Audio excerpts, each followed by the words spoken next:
I received this comment on one of my videos, so that's what we're going to focus on today. To paraphrase the comment, it says, I try to hold the state that creates the life that I want, but I always feel like I'm lacking consistency, so I force it and can't keep calm. What do I do to keep inner world calm? So the 3 pillars of my program are all encompassed in this question. And those 3 pillars are identity, beliefs, and nervous system regulation. Now, the reason that you generally can't keep a state is because you don't believe that that's who you are yet. If you can't keep a vibrational state, if you're sort of practicing it and then falling off halfway through the day, it's because it's not fully embodied. So in a nutshell, the answer to this question is to fully embody the version of you that has the life that you want. The reason that you can't find the consistency is because you haven't fully adopted that way of being. What an awful lot of people do is they act like it. They pretend to be it. They act as if, while still actually being somebody else. This is the reason that so many people find it really difficult to give up smoking or drinking or lose weight. Because even though, in the case of losing weight, for instance, they might do all the physical things, right? So they're going on the diet, they're taking the walks, they're doing the exercise, they're restricting their calories. So even though their physical form might be getting thinner, might be getting smaller, their identity of who they are is still that overweight person. And that's why when they stop the diet, when they stop the exercise, that overweight person comes back into form because they haven't changed who they believe themselves to be. To maintain your frequency, to maintain your vibration, you need to know who you are. You need to know that you are the person who has the money, has the relationship, has the health, has the body, has the whatever it is that you're trying to call in, right? Because there's a difference between trying it on and being it. When you be it, there is no doubt or struggle or wondering whether you are it. If you know that your name is Stephen, then you don't doubt that your name is Stephen. You are the identity of that Stephen, right? I know myself to be Janet. I don't doubt that my name is Janet. I believe my mother when she told me that my name was Janet. I believe my mother when she told me what my birth date was. I know that. So if you're losing consistency, where are you not knowing who you are? Where are you not knowing that you already have the thing that you want? Because when we're talking about your truest identity, then that is pure love energy. You are a creation center for universal mind, God, source, universe, the all, whatever you want to call that thing. You are how God, source, universe, universal mind gets to expand. And as the all, as God, source, universe is omnipresent, that means that it is present within you in its entirety. So if you know yourself as that identity, it's impossible for you to lose consistency. You know yourself to be source. You know yourself to be the programmer of your subconscious. So if you're losing consistency, where are you out of alignment with who your highest knows you to be? If you're losing consistency, where are you out of alignment with who you have chosen to be? Yeah. Because if you can't jump into that identity of being source, of being this creation center for universal mind to expand, then you get to decide what kind of human you're going to be. You get to decide whether you're a confident human. How does a confident human walk? How does a confident human talk? What kind of presence does a confident human have? If you can play that role, if you can stay in alignment with the desires that you have, then your frequency will be consistent. Your vibration will be consistent. If you get into alignment with who you know yourself to be or who your highest knows you to be, before you take any action, before you make any decisions, then you'll always be coming from the place of already having everything that you want. And then we don't have this notion of having to force it. We only have to force things when we feel that they don't fit. So what I see happening here is that you don't know yourself to be the version of you that you're trying to fit into. There is a separation between the you that you know yourself to be and the you that you want to be. So how do you bridge that gap, right? You bridge that gap by understanding what the differences are. What belief systems are standing in the way there? What belief systems does the version of you that you want to be have that the version of you that you perceive yourself to be doesn't have yet? And all of these belief systems, they're held in the subconscious, right? So once you've worked out what this gap is, what these misaligned beliefs are, then you can go about programming your subconscious mind with your new identity, your new belief system that is in alignment with all that you choose to be. And there are so many different ways of doing this. So one way that I really enjoy myself is to ask why questions, the affirmations. I've mentioned these several times in videos. Why am I so rich? Why am I so healthy? Why am I so happy? Why am I so whatever it is that you want to be, right? And because your clever brain is always trying to prove you right, it will go and find all these things for you. It will go and answer all of those questions. Your brain doesn't enjoy open loops, so it's always trying to close them. That's why the why questions work so well. But that's not the only way, yeah? Like many people swear by subliminals. Personally, I've not found any success with those. But maybe that's just me, right? If subliminals work for you, try subliminals. Just straightforward affirmations, standing in the mirror and telling yourself, I am beautiful, I am lovable, I am loved, I am love. Just straightforward affirmations work for an awful lot of people if you have that underlying belief that, yes, this is who I am, this is who I am. If you are using affirmations as a way of convincing yourself that that's who you are, then they tend not to work so well because your subconscious belief system overrides them before your subconscious belief is overwritten. Yeah.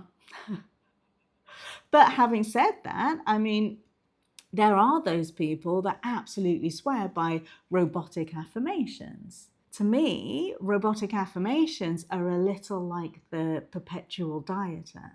It could work, and many people have said that they do work. So I'm not doubting that they work. And again, as I've said in previous videos, it's the conviction that you have, it's the belief that you have in all of these techniques working that actually makes them work. It's not the techniques themselves. It's your decision that they work. But what I have seen with robotic affirmations is that people tend to rebound, which is why I personally don't use them.